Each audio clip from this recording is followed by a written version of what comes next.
Deu certo? Não, prof.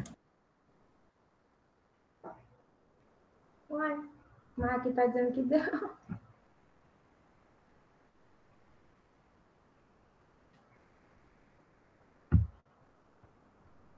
Apareceu?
Tinha ido, prof. A senhora foi e apertou naquele azulzinho de parar. Ai, gente. Pega lá de novo.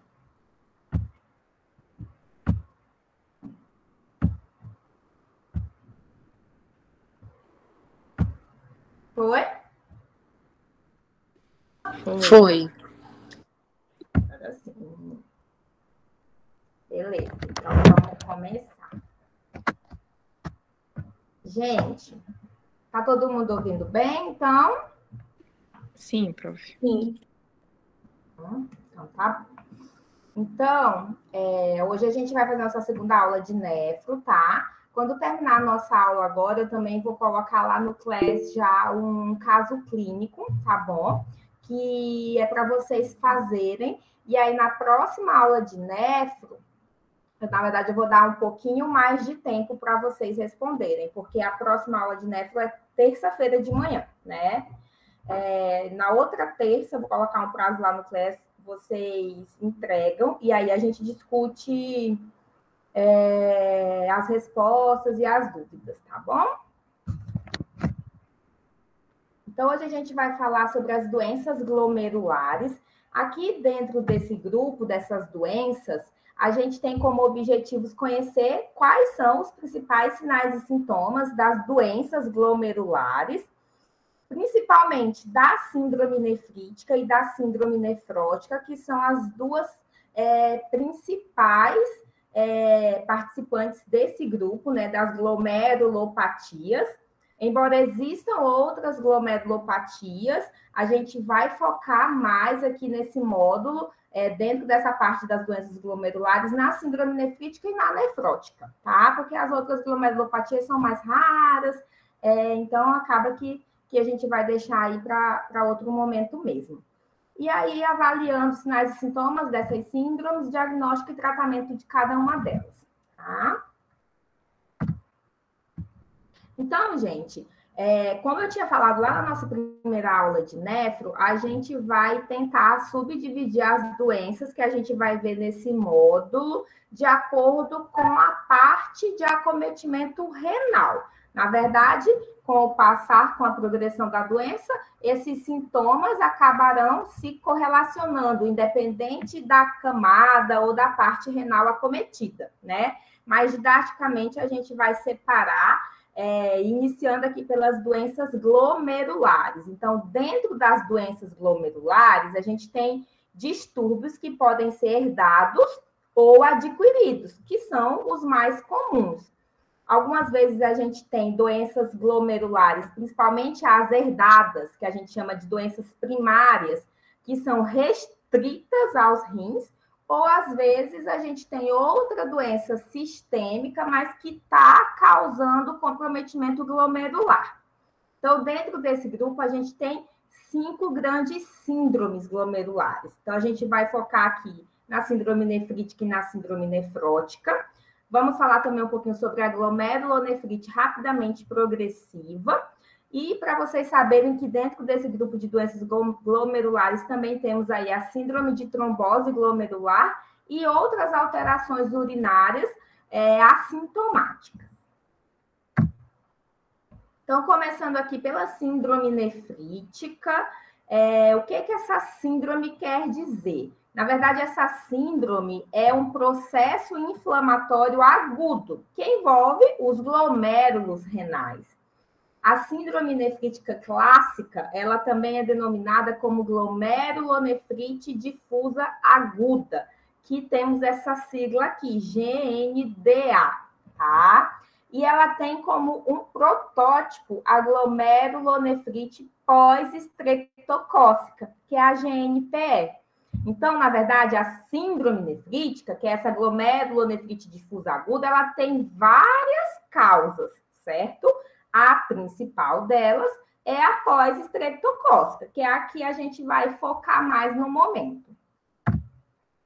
Então, aqui para vocês visualizarem, né, em relação à etiologia, a gente tem aí a síndrome nefrítica de origem idiopática, que é aquela doença primária dos rins, e a gente tem a secundária, que é a secundária a doenças sistêmicas. E aqui no quadradinho vocês conseguem ver que dentro dessas causas secundárias a gente tem várias doenças, né? A gente tem essa síndrome nefrítica pós-infecciosa, onde a mais comum, e é a que a gente vai focar, é a pós-estreptocócica, mas a gente também tem após outras infecções, por outras bactérias, por vírus, por parasitas. Doenças sistêmicas também podem cursar com síndrome nefrítica, como o lúpus, que a gente vai estudar na matéria de reumato, algumas vasculites, como essa púrpura de Renox-Schlein, a crioglobulinemia. E aí a gente tem o grupo das doenças que são primárias do glomérulo, que são doenças, na maioria das vezes, genéticas, por algum distúrbio primário no funcionamento desses glomérulos, onde temos aí esses subtipos descritos aqui no quadro. Como eu falei, a gente vai dar uma focada aqui no protótipo da síndrome nefrítica, que é a glomerulonefrite pós-estreptocócica, que é a GNPE, tá? Essa doença, ela acaba sendo uma doença que é mais comum nas crianças e nos adolescentes. Eu acho que vocês estão tendo pediatria já também? Sim, prof. Então, eu não sei se vocês viram na pediatria, se não viram, vão ver. Ainda não, a gente está só na neonatologia ainda. Está no início ainda. Provavelmente vocês vão passar por esse assunto na pediatria também, porque a glomerulonefrite pós-estreptocócica, ela é típico de crianças e adolescentes, uma média ali de idade entre os 2 e 15 anos. Só que ela pode acometer indivíduos de qualquer faixa etária, tá? Comparando aí a incidência, ela é maior em meninos do que em meninas, tá? Uma relação aí de 2:1. E ela tem uma incidência populacional geral de 9,5 a 28,5 casos para cada 100 mil habitantes. E ela tem essa questão de ser uma doença que é mais comum nos países subdesenvolvidos, tá?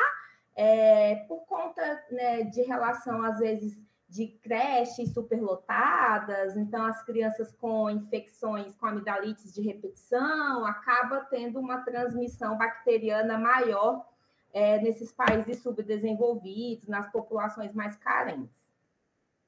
A glomerulonefrite pós-estreptocócica, ela é como se fosse uma sequela renal tardia. Então, o comprometimento nefrítico não é um sintoma agudo que acontece ali junto, durante a infecção, seja de garganta ou seja de pele. Não.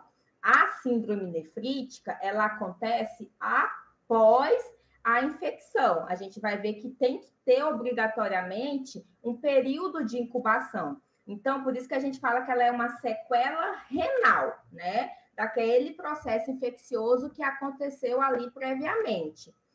E esse processo infeccioso, a gente vai ver que é principalmente amidalite ou impetigo, que é aquela infecção de pele. Essas duas infecções, elas têm que ser causadas por cepas nefritogênicas dessa bactéria, que é o Streptococcus beta-hemolítico do grupo A, que é o Streptococcus pyogenes. Então, a gente tem que ter infecção obrigatória por essa bactéria, tem que ser obrigatoriamente respeitado o período de incubação, e após esse período de incubação, esses pacientes podem desenvolver esse quadro compatível com uma síndrome nefrítica. Por isso que a gente fala que é uma sequela renal tardia, certo? Certo, prof. Então, gente, aqui, ó, vocês visualizam melhor. Então, a gente tem a glomerulonefrite pós-estreptocócica acontecendo após esses dois tipos de infecções. Então, ela pode acontecer após uma piodermite estreptocócica, que são aquelas infecçõezinhas de pele, né? Após a piodermite, o impetigo, essa sequela renal, ela acontece aí após esse período de incubação de 15 a 28 dias, tá? Então, depois desse período de 15 a 28 dias, às vezes já vai ter resolvido o processo infeccioso da pele, que costumam acontecer esses sintomas de comprometimento renal. Se for após uma faringoamidalite, esse período de incubação é um pouco menor. Então, é em torno ali de 7 a 21 dias, certo? E como que funciona a patogênese dessa doença, né?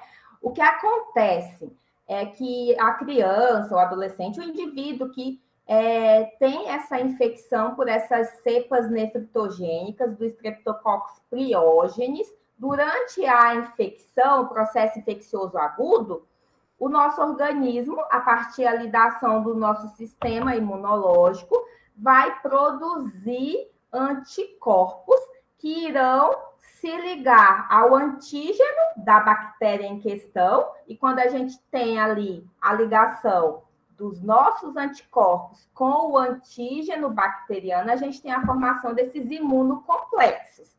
Então, aqui a gente tem vários imunocomplexos circulantes. Então, quando temos muitos imunocomplexos, a gente vai ter ativação da nossa resposta imunológica, serão produzidas citocinas inflamatórias. A gente pode também ter a formação desses imunocomplexos in situ, ou seja, diretamente lá no glomérulo, sendo depositado no glomérulo, ou a gente ainda pode ter a ação aí do mimetismo molecular agindo. Tudo isso vai fazer com que seja ativado o sistema complemento, liberado citocinas, interleucinas e causando um processo inflamatório local, onde a base do acometimento aqui são os glomérulos, certo?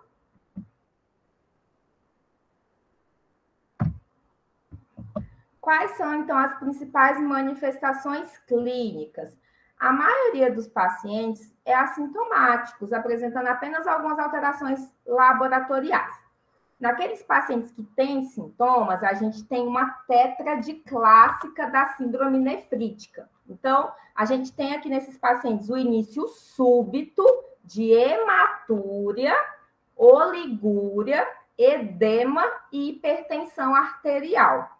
A gente viu lá na nossa primeira aula o que era oligúria, né? O que é oligúria? Alguém me responde?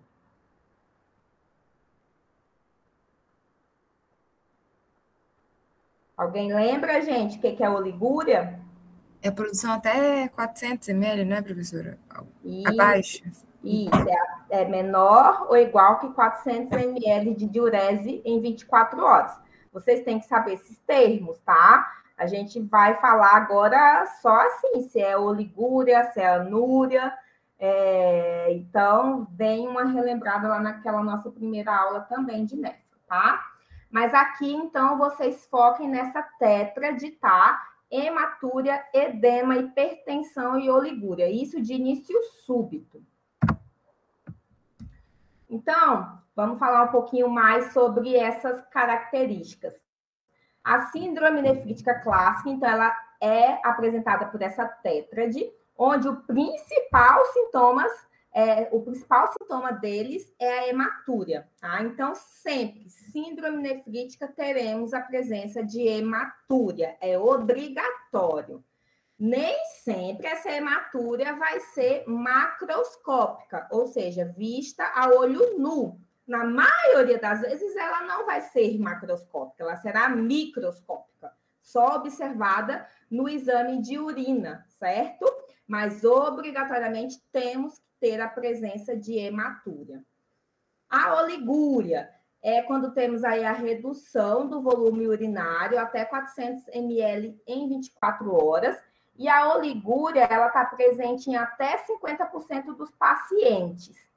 Nesses pacientes, a gente também pode observar a queda da taxa de filtração glomerular, sendo que 50% desses pacientes podem evoluir com azotemia. A gente também já viu o que significa o termo azotemia, né? E esses pacientes com azotemia, que é quando a gente tem o aumento das escórias nitrogenadas, principalmente aí aumento de ureia e de creatinina, esses pacientes podem raramente evoluir com uma síndrome urêmica, certo? O edema é outro sintoma que pode acontecer em 2/3 dos pacientes. Geralmente o edema é precoce e inicialmente ele fica ali mais na região periorbitária, tá? E ele é pior pela manhã. Só que com o progredir, ele pode sim evoluir para uma anasarca, tá?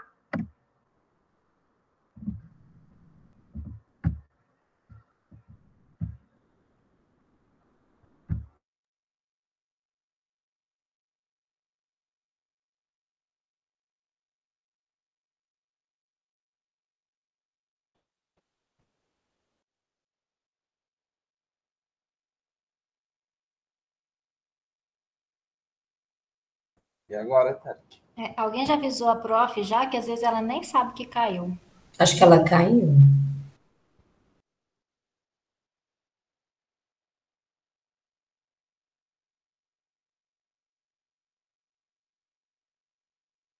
Que estranho, porque parece que ela tirou a tela antes de sair do nada, assim, mas eu mandei mensagem aqui já. Foi, eu também.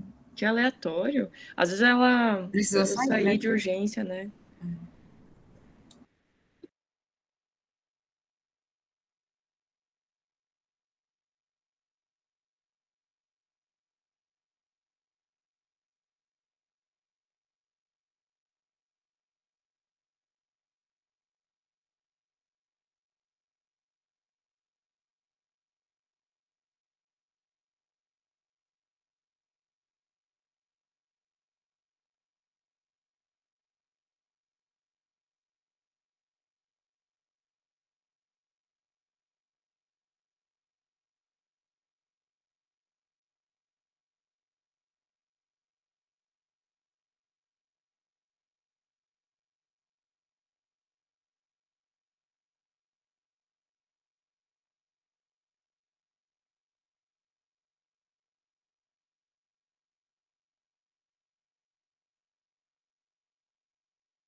Bicho, eu já mandei 3 mensagens pra ela, já dei um toquezinho também, ela tá recebendo as mensagens, ou seja, ela tá com internet.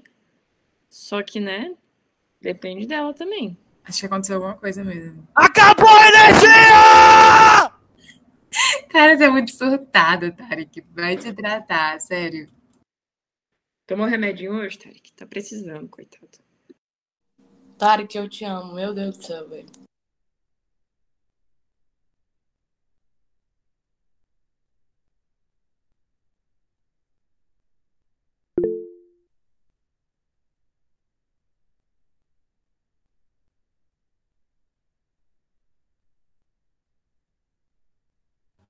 Mata a saudade daquele EADzinho.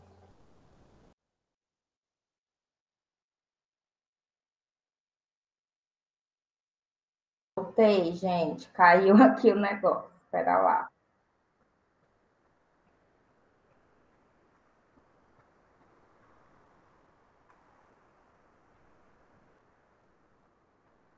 Tá aparecendo? Aparecendo. Tá sim, prof. Oi. Oi? Oi. Beleza. Continuando, então. Opa. Então, a gente parou aqui falando da questão do edema, né? A hipertensão é outro sintoma bem comum, que acomete aí 50% a 90% dos casos.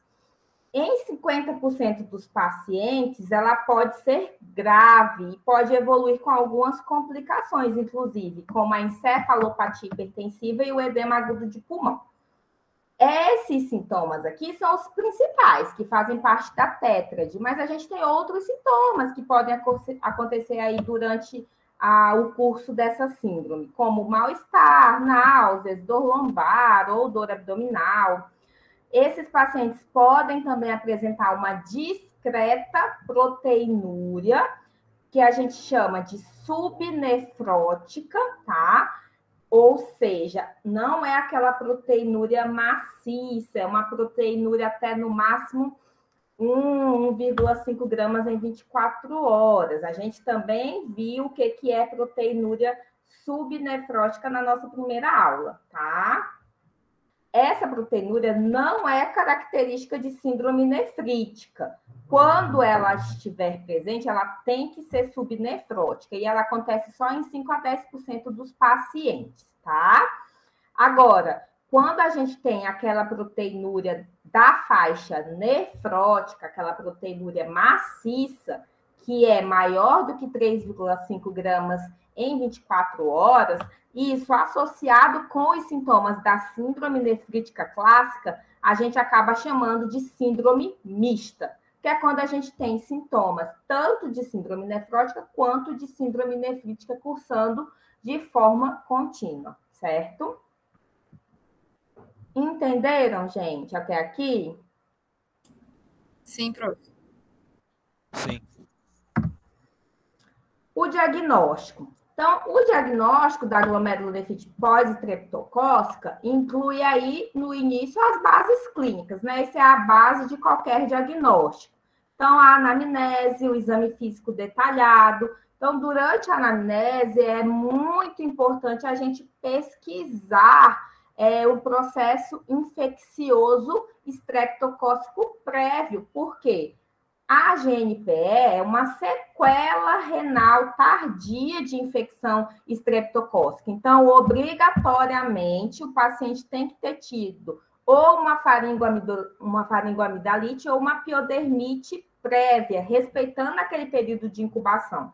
Então, na anamnese, a gente vai pesquisar esse passado infeccioso. No exame físico detalhado, às vezes a gente pode até encontrar ali alguma lesão cicatricial do impetigo, às vezes podemos encontrar ainda sinais de amidalite. Então, por isso que a base clínica também é essencial.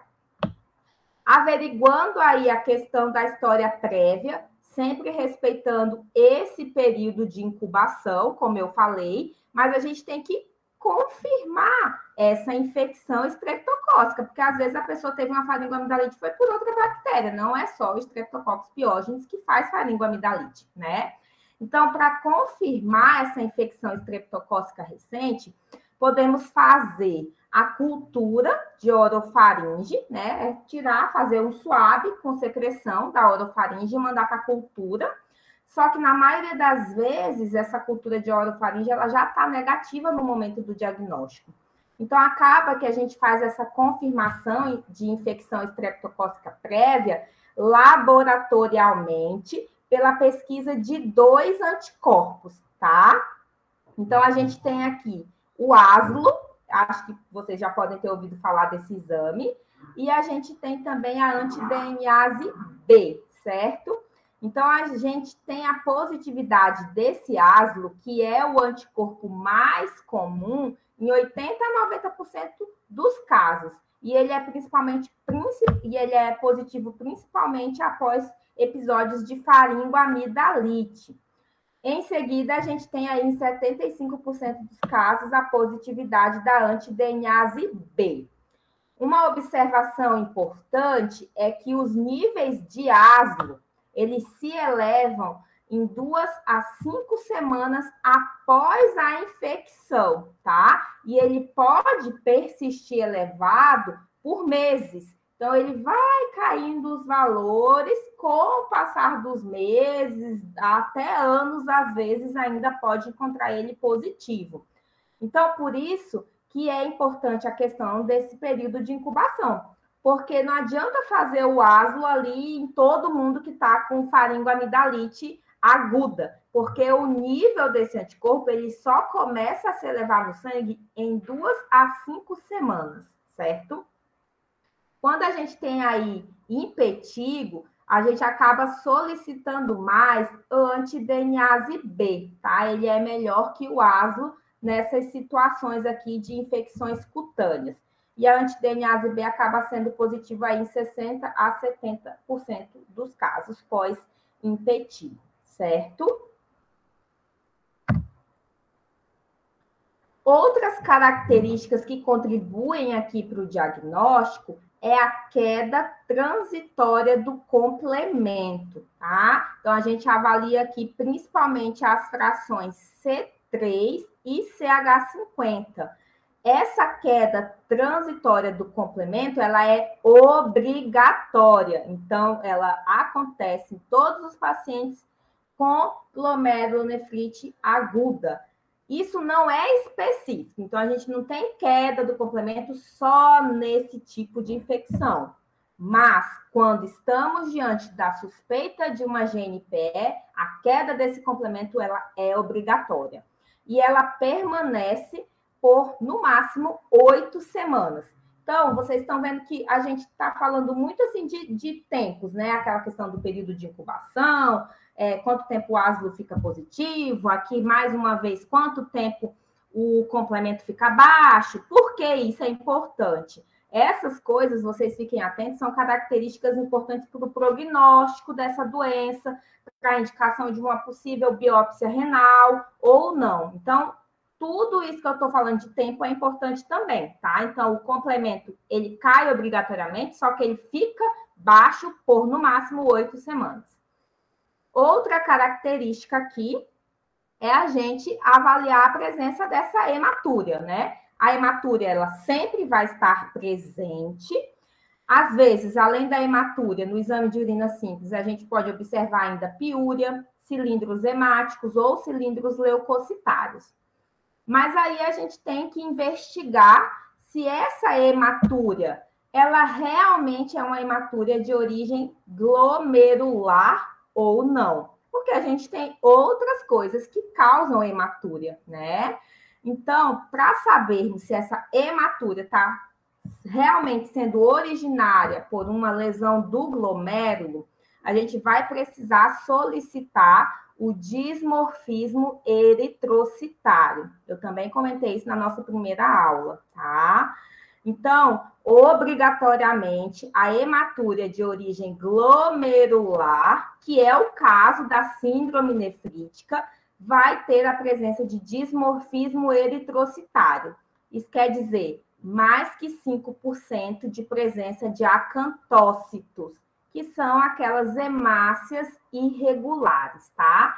Isso indica lesão glomerular. Quando a gente tem hematúria, mas o dimorfismo eritrocitário é negativo, essa hematúria não é de origem glomerular. E, obrigatoriamente, eu excluo a possibilidade do diagnóstico de síndrome nefrítica, certo?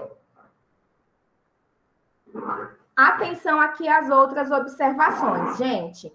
Essa hematúria, ela não se resolve de forma imediata também.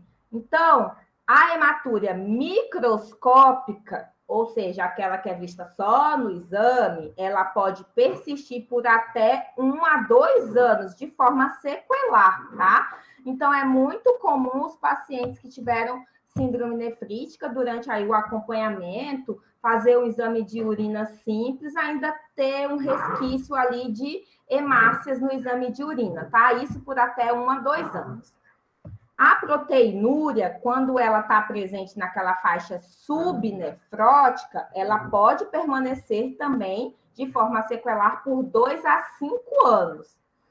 E, mais uma vez, relembrando aqui, a hipocomplementenemia, ou seja, a queda do complemento, ela é até, no máximo, 8 semanas, tá? Entenderam, gente, aqui? Eu só fiquei com uma dúvida aqui rapidinho. Essa persistência nesses exames, mesmo depois de mais de 2 anos, a gente faz alguma coisa a respeito disso? Ou é só para a gente ficar atento que pode ser uma coisa antiga? É só para ficar atento que é uma coisa antiga, porque às vezes o médico novo atende o paciente, pede um exame de urina e vê lá a presença de hematúria. Mas por isso que é importante a anamnese, porque se você souber a história patológica pregressa, que esse paciente teve síndrome nefrítica, você vai estar ciente que pode ser uma sequela, essa hematúria que visualizou ali naquele exame de urina simples, entendeu? Mas não faz mais nada. Saiu da fase aguda, tratou naquele momento, tratou. Isso aqui é de forma sequelar que pode aparecer. Perfeito, prof. Obrigada, viu? Ah, de nada. E a biópsia, gente? A gente falou aqui que a confirmação diagnóstica inclui as bases clínicas, a confirmação estreptocócica com cultura de orofaringe ou com a dosagem dos anticorpos ASO e anti-DNase B, com a queda do complemento e com o exame de urina mostrando aí dismorfismo eritrocitário. A biópsia, ela não vai ser indicada de forma rotineira, tá? Na maioria dos pacientes, ela não é necessária. Então, quando que a gente vai ter a indicação de biópsia dos pacientes com síndrome nefrítica? Então, aqui a gente tem 2 quadrinhos, né? Um vermelhinho e um azul. A gente vai aqui focar mais nessas indicações do quadro vermelho, porque a gente não está na pediatria, mas aqui no quadro azul, a gente tem as indicações de biópsia que são orientadas pela SBP, que é a Sociedade Brasileira de Pediatria, tá? Acaba tendo umas mudanças quando a gente compara aqui com as indicações de biópsias clássicas para adultos. Então, a gente vai focar aqui no quadro vermelho. Quando que é indicado biópsia? Então, quando o paciente permanece com uma oligúria maior que 1 semana, então, atentem-se aos períodos. Eu falei que a oligúria, ela é uma manifestação bem frequente, só que ela tem que durar 7 dias. Em 1 semana, ela começa a se resolver. Se eu tenho uma oligúria que está persistindo mais que 1 semana, acaba que é uma indicação de biópsia. Quando eu tenho queda do complemento persistente por mais que 8 semanas, então, por isso que eu falei, fiquem atentos.